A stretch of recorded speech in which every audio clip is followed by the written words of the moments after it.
Welcome students, welcome to my YouTube channel Guru miles ahead. Okay, आज के topic में हमको स्टार्ट करना है वॉइस।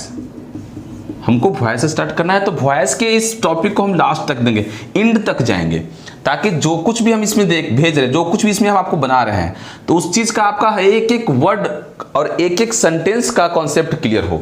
अब यहाँ पे देखेंगे कि वॉइस का मतलब क्या होता है। आप हमारे पहले वाले वीडियो में टेंस का देखें, टेंस का सारा कॉन्सेप्ट क्लियर है, बिल्कुल ही बहुत ही इजी मेथड में हमने टेंस बनाया है, टेंस का कॉन्सेप्ट बनाया, टेंस का फॉर्मेट बनाया है।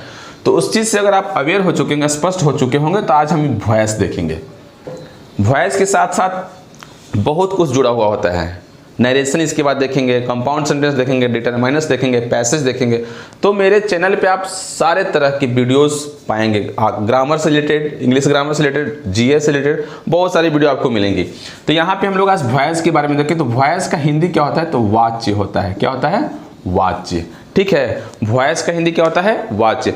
तो ये वॉइस होता क्या है ना, ये वॉइस होता क्या है, इसका यूज कहाँ होता है, कैसे इसको हम बनाने का तरीका जानेंगे। तो वॉइस आप जान लो कि वॉइस का डेफिनेशन सिंपल वे में आप लिखो तो a mode of speech, a mode of speech. अब यहाँ पे डेफिनेशन लिखेंगे तो a mode of speech, a mode of speech equal to voice, a mode of speech equal to voice, है ना। मतलब कि बोलने के तरीका, है ना, बोलने के तरीका को ही वाच्य कहा जाता है। जो हम लोग बोलते हैं आपस में एक दूसरे से, जो बात बोलते हैं, जो कहते हैं एक दूसरे को, तो उस तरीकों को ही वॉइस कहा जाता है। अ mode of speech is called voice. आपसे कोई भी पूछेगा कि वॉइस का डिफिनेशन क्या होता है, तो आप सिंपल में बता सकते हैं कि अ मोड ऑफ स्पीच, बोलने के सही तरीका को, बोलने के तरीका को हम क्या कहते हैं? वाच्य कहते हैं, वॉइस कहते हैं। अब यहाँ पे देखेंगे काइंड्स ऑफ वॉइस।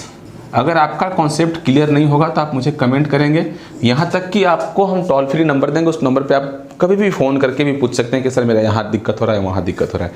ठीक है, तो kinds of speech, kinds of speech के साथ काइंड्स ऑफ वॉइस देखेंगे कि वॉइस बोलने की तरीका। काइंड्स ऑफ वॉइस में देखेंगे तो काइंड्स ऑफ वॉइस में देखेंगे कि वॉइस दो प्रकार के होते हैं, एक होते हैं एक्टिव और एक होते हैं passive.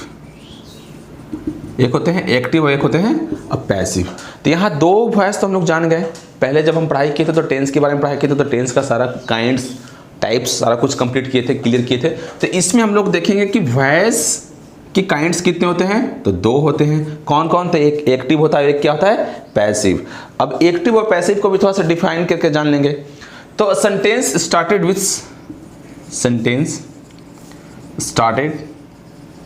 With a subject is called active voice। मतलब कि वैसा सेंटेंस जो खुद के साथ सब्जेक्ट लेता हो, करता लेता हो, काम करने वाला उसमें रहता हो। Sentence started with a subject is called active voice. और इसका देख लेंगे सिंपल में, बहुत सिंपल में, कि sentence started with an object. मतलब कि वैसा सेंटेंस जो एक ऑब्जेक्ट के साथ शुरुआत करता हो, अपना सेंटेंस को शुरुआत किस चीज से करता हो? ऑब्जेक्ट के साथ करता हो। That is called passive voice, that is called passive voice. तो ये बहुत ही आसान तरीका है। आपसे जब कभी किसी ने पूछा कि वॉइस का डिफाइन क्या होता है, तो a mode of speech is called voice. अब दो प्रकार के वॉइस होते हैं, एक्टिव, पैसिव। तो sentence started with a subject is called active voice. Passive क्या होता है? तो passive sentence started with an object, object से शुरू होने वाले वाक्य को पैसिव वॉइस बोलते हैं। अब यहाँ तक अगर आपको प्रॉब्लम हो तो आप मुझे बताओ। डेफिनेटली आप बेझिझक मुझे कमेंट करो कि सर मुझे यहाँ पे प्रॉब्लम है, सर आपको इस टॉपिक में मुझे यहाँ पे प्रॉब्लम लग रही थी, आप मुझे कमेंट करो, बताओ मुझे, मैं उस चीज़ को क्लियर करूँगा। अब यहाँ पे बहुत ही सिंपल वे में रूल देखेंगे सेंटेंस का, बहुत ही साधारण रूल। आप ये जान लो कि सिर्फ 5 ही रूल होते हैं, A1, 2, 3, 4 and 5। There are only 5 rules that can change any sentence, any active sentence into passive। There are only 5 sentences. There are 5 rules. There are only 5 rules that can change any active sentence into passive sentence। मतलब कि rules सिर्फ 5 ही ऐसे होते हैं, सिर्फ 5 rule होते हैं जो किसी भी प्रकार के एक्टिव वाले सेंटेंस को रिलेटेड टू टेंस सेंटेंस को पैसिव में बहुत ही आसानी से परिवर्तन कर देते हैं, चेंज कर देते हैं। तब रूल देखेंगे यहाँ पे, रूल क्या होता है। तो रूल यहाँ पे देखेंगे कि सबसे पहले रूल 1 में होता है, यहाँ पे हम लोग लिख लेते हैं। रूल 1 में क्या होता है कि रूल 1 में होता है कि सब्जेक्ट जो होता है वो ऑब्जेक्ट बन जाता है। सब्जेक्ट को हम ऑब्जेक्ट बनाते हैं और ऑब्जेक्ट क्या होता है कि सब्जेक्ट बन जाता है। समझ में आ रहा है? सब्जेक्ट को ऑब्जेक्ट बनाते हैं और ऑब्जेक्ट क्या होता है सब्जेक्ट बन जाता है। मतलब कि ये यहाँ से ऐसे हो जाता है और यहाँ से ऐसे आ जाता है। हम एग्जाम्पल में दिखला देंगे, एग्जाम्पल में आपको क्लियर कर देंगे। अब देखिए यहाँ पे रूल नंबर 2। तो रूल नंबर 2 यहाँ कह रहा है कि रूल नंबर 2 का मतलब कि अगर जैसे इसको अब मैंने वर्ब में बताया था, मैंने वर्ब में डिस्क्राइब किया था कि एक्सुलरी वर्ब कितने होते हैं, क्या होते हैं। तो अगर एक्सुलरी वर्ब है तो इसको नंबर एवं पर्सन तथा उनके केस, यानी कि नंबर मतलब संख्या, पर्सन है पुरुष देख लेंगे, फर्स्ट पर्सन है, सेकंड पर्सन है, थर्ड पर्सन, और केस कौन सा कारक में है ना, कौन सा केस में। तो नंबर, पर्सन एवं केस के मुताबिक हम HV यानी कि हेल्पिंग वर्ब का उपयोग करेंगे। हेल्पिंग वर्ब का उपयोग करेंगे। समझ में आ रहा है? पहले सब्जेक्ट को ऑब्जेक्ट करेंगे, ऑब्जेक्ट को सब्जेक्ट बनाएंगे, ठीक है। अब यहाँ पे नंबर, पर्सन एवं उसके केस के अनुसार हेल्पिंग वर्ब का प्रयोग करेंगे। रूल नंबर 3 में देखेंगे तो रूल नंबर 3 में आपका है कि रूल नंबर 3 में टू बी, जैसे रूल नंबर 3 में टू बी, अगर टू बी कहने का मतलब क्या है कि टू बी क्या है थोड़ा सा देख लो कि अगर एक्टिव वॉइस में हम इस चीज़ को यहीं क्लियर कर दें, एक चीज़ आगे भी एक स्टेप में बढ़ा सकते हैं। देखेंगे रूल नंबर 3 में V1 अगर रहेगा तो पैसिव में क्या चेंज होगा, V2 रहेगा तो पैसिव में क्या चेंज होगा, V3 रहेगा तो पैसिव में क्या चेंज होगा, V4 रहेगा तो पैसिव में क्या चेंज होगा, तथा V5 रहेगा तो पैसिव में क्या चेंज होगा। मतलब मोड ऑफ वर्ब सिर्फ 5 ही होते हैं जो हम परिवर्तन करते हैं, V1, V2, V3, V4 और V5। तो अगर एक्टिव वॉइस में मुझे V1 मिलेंगे, V2 मिलेंगे और V3 मिलेंगे, V4 मिलेंगे तो हम क्या करेंगे। तो याद रखेंगे कि जब भी हमको एक्टिव वॉइस में V1 मिलेंगे तो is M R plus B। अब ये B कहाँ आएगा मैं क्लियर करूंगा आपको, ठीक है। अगर V2 मिलेंगे तो वाज वर, ठीक है। अगर V2 मिलेंगे तो वाज वर। V3 अगर मिलेंगे कहाँ, एक्टिव वॉइस में, एक्टिव वॉइस में अगर V3 मिलेंगे तो बीन लगा देंगे हम, ठीक है। अगर V4 मिलेंगे तो बिंग लगा देंगे, ठीक है। और अगर V5 मिलेंगे तो वही सेम इज M और। Is it clear? सब लोगों का यहाँ क्लियर है? अब यहाँ पे देखेंगे फोर्थ में, अब यहाँ पे रूल नंबर 4 में देखेंगे, यहाँ पे मिरेज कर रहे हैं थोड़ा। रूल नंबर 4 में ये है कि हम एक्टिव वॉइस में कोई भी वर्ब रहे, एक्टिव वॉइस में वर्ब का कोई भी फॉर्म रहे, पैसिव में हमेशा हम क्या करेंगे V3। ये कसम खा लेना है कि एक्टिव वॉइस में मेन वर्ब हो, मेन वर्ब का कोई भी रूप हो, V1 हो, V2 हो, V3, V4 मतलब नहीं है। जब हम पैसिव में चेंज करेंगे तो हमेशा उसको V3 ही रखेंगे। यानी कि रूल नंबर 4 में वर्ब का V3 फॉर्म, तीसरा फॉर्म रखेंगे, है ना। वर्ब का तीसरा फॉर्म यानी कि पास्ट पार्टिसिपल, ठीक है। अब द लास्ट रूल जो है, लास्ट रूल में क्या करेंगे, तो लास्ट रूल में हम डूअर के पहले, है ना, डूअर के पहले प्रीपोजिशन बाई, डूअर के पहले प्रीपोजिशन बाई का प्रयोग करेंगे, है ना, प्रयोग करेंगे। अब यहाँ पे जो ये मैंने 5 रूल लिखा है, मैंने आपको बताया था कि सिर्फ और सिर्फ कितने रूल्स याद करने हैं, तो 5 रूल्स ही याद करने हैं, रूल्स, है ना। कितने रूल्स याद करने हैं, 5 रूल्स। ये 5 रूल याद कर लोगे तो टेंस से रिलेटेड एक्टिव वॉइस को पैसिव वॉइस में चेंज करने में कहीं दिक्कत नहीं होगा, किसी दिन दिक्कत नहीं होगा। अब देखेंगे यहाँ पे एक्टिव वॉइस के मैंने यहाँ पे सेंटेंस लिखना स्टार्ट किया है ना। एक्टिव वॉइस का मैंने सेंटेंस लिखना स्टार्ट किया, जैसे यहाँ पे लिखे I eat mango, we are writing letter, she has cooked food. मैंने इंडिफिनिट से लिखा, कंटिन्यूअस से लिखा और परफेक्ट से लिखा है। ये तीनों प्रेजेंट का है ना, तीनों प्रेजेंट का है। मैंने 3 सेंटेंस यहाँ पे लिख रखे हैं। तो सबसे पहला रूल क्या करें कि सब्जेक्ट को ऑब्जेक्ट और ऑब्जेक्ट को सब्जेक्ट, यानी कि ये जो सब्जेक्ट है उसको हम यहां पे ला देंगे और इसको कहां पे ला देंगे, यहां पे। तो जब ऑब्जेक्ट है तो ऑब्जेक्ट एज ए सब्जेक्ट, यानी कि mango, mango object as a subject mango. तो मैंगो को जब यहां ला दिए तो इसको कहां लाना है हमको, लास्ट में, यानी कि मी, आई का मी। अब यहां पे देखो पैसिव फॉर्म क्या होता है, पॉजिटिव फॉर्म। तो आई का मी, यू का यू, दे का देम, सी का हर, ही का हिम, वी का अस, ये पॉजिटिव फॉर्म हो जाते हैं। तब यहां पे देखेंगे तो मैंगो मैंने यहां से यहां पे हटा दिया, और आई जब इधर आएगा तो यानी कि आई का सेकंड फॉर्म क्या हो जाएगा, तो आई का मी मैंने यहां पे लिख दिया। ये रूल मेरा कंप्लीट, सब्जेक्ट को ऑब्जेक्ट, ऑब्जेक्ट को सब्जेक्ट मैंने बना दिया।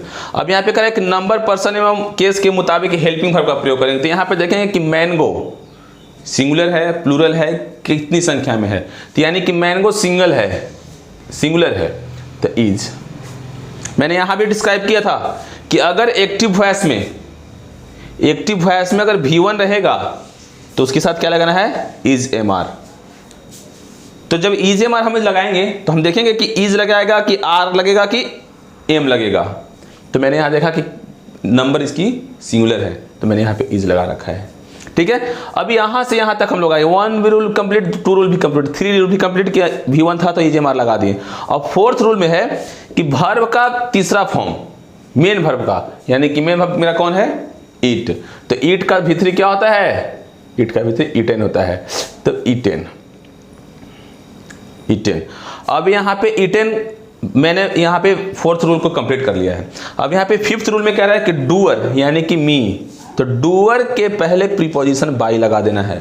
तो डूअर के पहले मैंने प्रीपोजिशन बाई लगा दिया।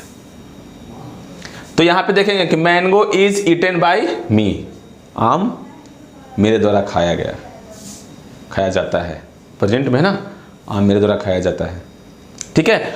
तो यहाँ पे मैंगो इज, सेम इसको बनाओ, आप खुद से बनाओ, तो देखते हैं, खुद से बनाओ। पहले हम ऑब्जेक्ट को सब्जेक्ट के रूप में करेंगे, यानी कि ऑब्जेक्ट को सब्जेक्ट के रूप में कर दिए लेटर, और सब्जेक्ट को ऑब्जेक्ट के रूप में यानी कि अस। पहला रूल मेरा कंप्लीट। इन्हीं 5 रूल को आपको कैरी करना है किसी भी सेंटेंस को कन्वर्ट करने के लिए, पैसिव में कन्वर्ट करने के लिए।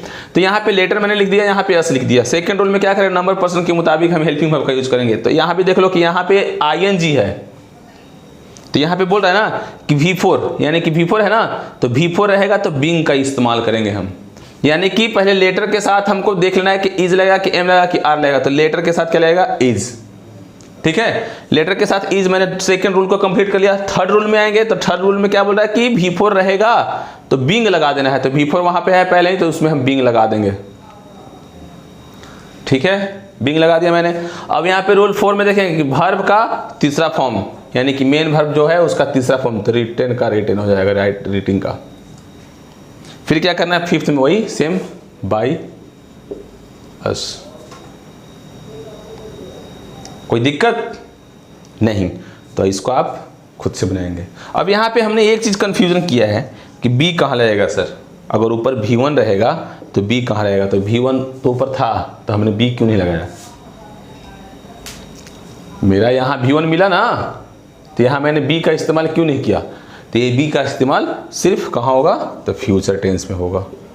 जैसे एक्टिव का एक सेंटेंस लिखते हैं कि आई शैल प्ले क्रिकेट, आई शैल प्ले क्रिकेट, तो क्रिकेट को यहाँ ला दो, क्रिकेट विल, V1 है तो बी लगा देंगे, बी मेन वर्ब है तो प्लेट को प्लेट कर दो, बाय मी। किसी भी तरह का सेंटेंस को आप बहुत ही आसान तरीके से, सिर्फ आपको ये याद रखने हैं, सिर्फ अभी आपको ये याद रखने हैं। मैं अभी अगर आप कहो तो मैं अभी आपको इसको पूरा कंप्लीट करके अच्छे से लिख दे रहा हूँ, नहीं तो फिर मैं रिपीट कर रहा हूँ कि पहले सब्जेक्ट रूल में है कि सब्जेक्ट को ऑब्जेक्ट बनाएंगे, ऑब्जेक्ट को सब्जेक्ट बनाएंगे। मैंने फर्स्ट में वही किया था, सब्जेक्ट लिखा था और ऑब्जेक्ट का नाम लिखा था। फिर बीच की जो कहानी थी, मैंने बीच की ये कहानी की थी इस रूल पे, इस रूल पे मैंने इस रूल को फॉलो किया और सारे सेंटेंसेस को चेंज किया। अब यहाँ पे मेरा एक सेंटेंस बचा है, इसको भी देख लो। सी हैज कुक्ड फूड, तो सब्जेक्ट को ऑब्जेक्ट बनाओ, ऑब्जेक्ट को सब्जेक्ट बनाओ। सबसे फर्स्ट मेरा वही काम है, तो फूड को यहाँ लिख देंगे। और सी का क्या होता है, यहाँ देख लेंगे, सी का हर होता है, तो सी का हर हम यहाँ लिख चुके पहले से ही, ठीक है। फिर सेकेंड रूल, फूड के साथ क्या लगेगा, अगर हैज है तो क्या लगेगा यहाँ पे, तो फूड के साथ हैज लगेगा, तो यहाँ पे हैज ही लगा देंगे। अब यहाँ पे देखेंगे कि यहाँ भीतरी है, तो भीतरी भी यहाँ है, तो भीतरी के साथ बीन लगता है, बीन, ठीक है। अब मेन वर्ब क्या है, तो मेन वर्ब कुक्ड है, तो यहाँ पे भी कुक्ड होगा। हमको ये मतलब नहीं है कि यहाँ V1 है तो हम भीतरी लगाएंगे, यहाँ V4 है तो हम भीतरी लगाएंगे, और यहाँ V3 है तो हम दूसरा कुछ लगा देंगे, नहीं। हमको ये कसम खा लेना है कि जब भी हम पैसिव में चेंज करेंगे तो पैसिव में हमेशा हमेशा हमेशा V3 का ही इस्तेमाल होगा। पैसिव में मेन वर्ब का हमेशा थर्ड फॉर्म ही यूज होगा, मेन वर्ब का हमेशा थर्ड फॉर्म यूज होगा। तो cooked has been, food has been cooked, और फिर क्या बोलते हैं लास्ट में, डूअर के पहले प्रीपोजिशन बाय, डूअर के पहले प्रीपोजिशन बाय का यूज करते हैं। ये कॉन्सेप्ट ज़्यादा हमको बताने की आवश्यकता ही नहीं है। इस कॉन्सेप्ट के माध्यम से आपका टेंस का टोटल पार्ट क्लियर हो गया। मुझे अलग से प्रेजेंट इंडेफिनिट का बताइए, कंटिन्यूअस का बताइए, परफेक्ट का बताइए, परफेक्ट कंटिन्यूअस का बताइए, ये सबसे मतलब ही नहीं है। हम एक बार प्रेजेंट से बताएंगे, फिर पास्ट से बताएंगे, फिर फ्यूचर से बताएंगे। मैंने अभी बताया ना, मैंने एक और देख लेंगे आप, एक और देख लो कि जैसे पास्ट का, तो पास्ट का है तो आई एट मैंगो, आई एट मैंगो, V2 है। पहले हम सबसे पहले मेरा रूल यही है कि सब्जेक्ट को ऑब्जेक्ट करो, सब्जेक्ट को ऑब्जेक्ट और ऑब्जेक्ट को सब्जेक्ट।